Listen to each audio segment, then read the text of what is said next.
Dans ce journal, je voulais aussi revenir sur cette étude du spécialiste de la donnée automobile, Triple A Data, qui pose cette question. Est-ce que conduire est définitivement devenu un luxe? Pourquoi? Parce qu'en 2023, une voiture neuve vous a coûté en moyenne 35 474 euros.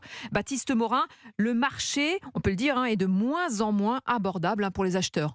Oui, 35 474 euros, c'est quasiment 2 000 euros de plus qu'en 2022 et surtout 10 000 euros de plus qu'il y a 5 ans. Les voitures coûtent plus cher à produire, oui, mais c'est aussi une stratégie des constructeurs, explique l'économiste Flavien Neuvy, directeur de l'Observatoire CTLM. Les constructeurs ont intérêt à vendre des voitures plus chères parce que leurs marges sont plus importantes sur des voitures chères et qu'ils ont eu tendance à délaisser les segments d'entrée de gamme, les mini-citadines, les petites voitures qu'ils ne fabriquent plus d'ailleurs, quasiment plus. Et donc ça a tiré là aussi les prix vers le haut. Alors Europe 1 vous l'expliquait en début de semaine, les ventes de voitures neuves ont augmenté en 2023, c'est vrai, mais elles restent sous leur niveau d'avant Covid.